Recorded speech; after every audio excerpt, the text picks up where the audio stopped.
நெல்லையில் ஜாகிர் ஹுசைன் கொலை வழக்கில் தொடர்புடையவரை சுட்டுப்பிடித்த காவல்துறை. தலைமை காவலர் ஆனந்தை அரிவாளால் வெட்டியதால் துப்பாக்கிச்சூடு நடத்தியதாக விளக்கம்.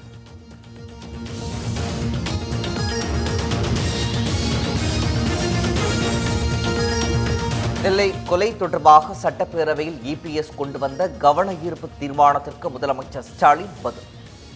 கொலைக்கு காரணமானவர்கள் மீது பாரபட்சம் இன்றி நடவடிக்கை எடுக்கப்படும் என உறுதி.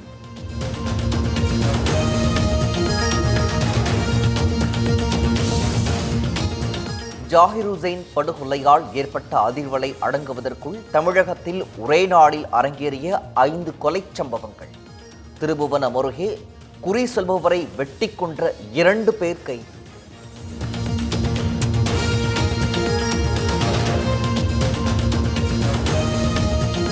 மதுரையில் தனிப்படை காவலர் எரிந்த நிலையில் சடலமாக மீட்கப்பட்ட சம்பவம்.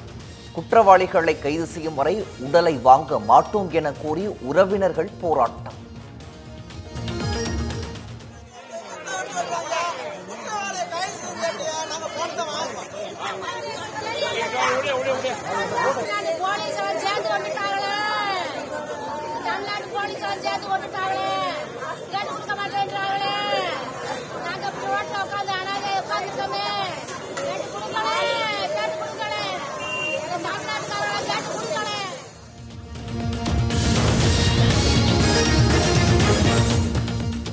ஈரோடு சாமிகவுண்டம்பாளையம் அருகே காரை வழிமறித்து ரவுடி கொலை செய்யப்பட்ட சம்பவம்.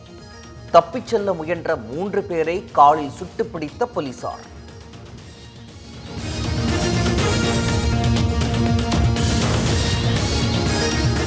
தமிழகத்தில் காவல் நிலையங்கள் செயல்படுகின்றனவா அல்லது திமுகவினர் பூட்டு போட்டு பூட்டிவிட்டார்களா? ஈரோட்டில் ரவுடி கொலை செய்யப்பட்ட வீடியோவை பகிர்ந்து அண்ணாமலை கேள்வி.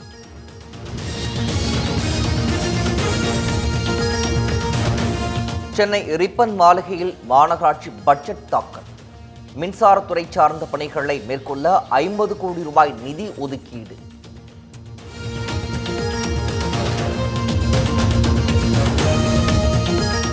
டாஸ்மாக் 1000 கோடி ரூபாய் மெகா ஊழலுக்கு கண்டனம். தமிழகம் முழுவதும் டாஸ்மாக் கடைகள் முன் முதலமைச்சரின் படத்தை ஒட்டிய பாஜக மகளிர் அணியினர்.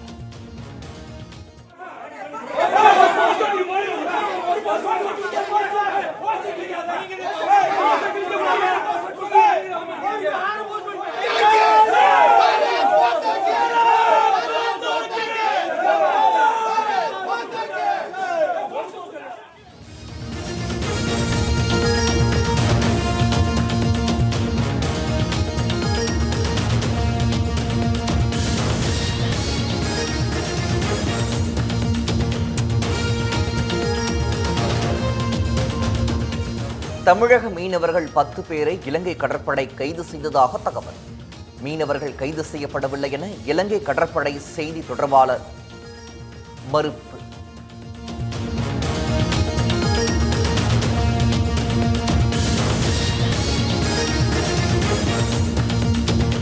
வரும் 23ஆம் தேதி மாநிலம் தழுவிய உண்ணாவிரத போராட்டம் நடைபெறும் என ஜாக்டோ ஜியோ அறிவிப்பு. பழைய ஓய்வூதிய திட்டம் உள்ளிட்ட 10 அம்ச கோரிக்கைகளை வலியுறுத்தி போராட்டம்.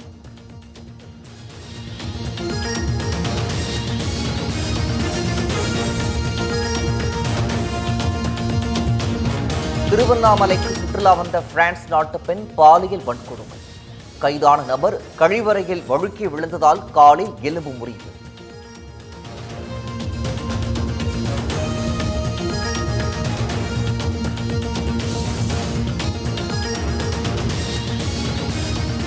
வெம்பக்கோட்டை அகழாய்வில் முதன் முறையாக கிடைத்த ஈயம் உலோகம்.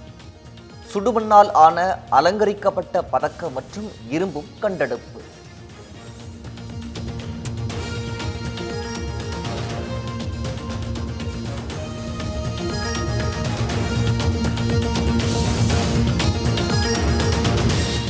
கேரளாவில் இருந்து 20க்கும் மேற்பட்ட தெரு நாய்களை கொண்டு வந்து தமிழக எல்லையில் விட முயற்சி.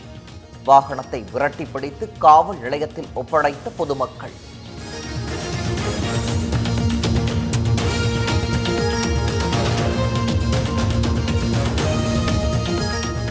ரயில்வே உதவி லோகோ பைலட் தேர்வை தொடர்ந்து இன்று நடைபெற இருந்த RRE தேர்வும் ஒத்திவைப்பு. தேர்வுக்கான தேதிகள் பின்னர் அறிவிக்கப்படும் என ரயில்வே தேர்வு வாரியம் தகவல்.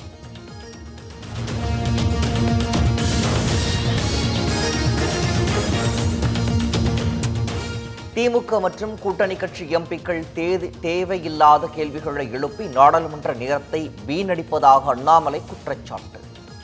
MP ஜோதிமணிக்கு மத்திய அமைச்சர் அஸ்வினி வைஷ்ணவ் அட்வைஸ் செய்ததை சுட்டிக்காட்டி எக்ஸ் தளத்தில் பதிவு.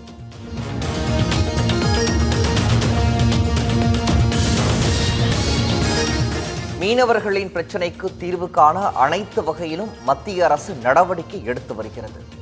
மாநிலங்களவையில் மதிமுக உறுப்பினர் வைகோ எழுப்பிய கேள்விக்கு மத்திய அமைச்சர் நிர்மலா சீதாராமன் பதில்.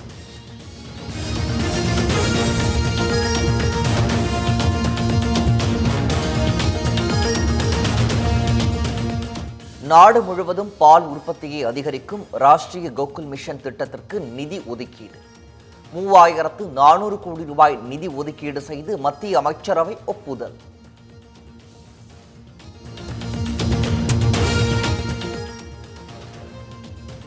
மத்திய அரசு ஊழியர்களின் ஓய்வு வயதில் மாற்றமில்லை. மக்களவையில் மத்திய இணையமைச்சர் ஜிதேந்திர சிங் தகவல்.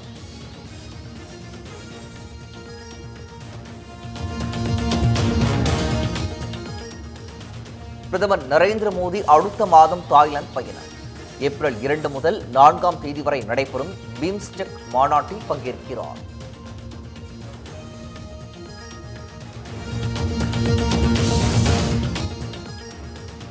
பஞ்சாப் ஹரியானா எல்லையில் போராட்டத்திற்காக விவசாயிகள் அமர்ந்திருந்த கூடாரங்கள் அகற்றம்.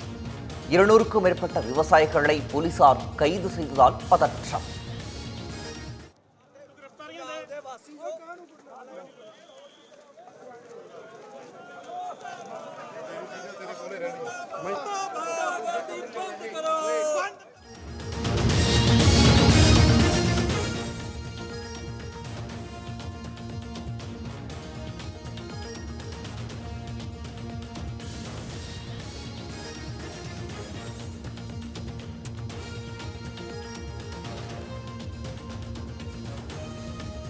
விண்வெளி மையத்தில் 9 மாதங்கள் தங்கியிருந்த சுனிதா வில்லியம்ஸிற்கு 1,08,00,000 ரூபாய் ஊதியம்.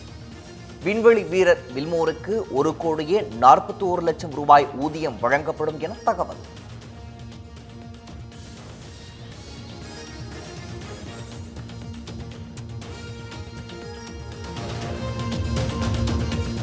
புட்டினை தொடர்ந்து யுக்ரைன் அதிபர் செலன்ஸ்கியுடன் அமெரிக்க அதிபர் ட்ரம்ப் தொலைபேசி வாயிலாக ஆலோசனை.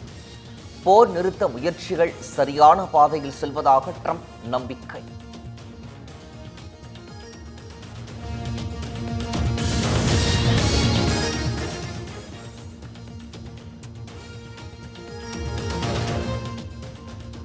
ஹவுதி கிளர்ச்சியாளர்களுக்கு ஆயுதங்கள் வழங்குவதை உடனடியாக நிறுத்த வேண்டும்.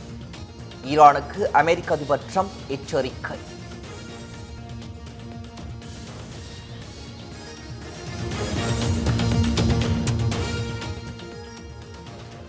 ரோம் நகரில் கடலில் படகு கவிழ்ந்து 6 அகதிகள் உயிரிழப்பு.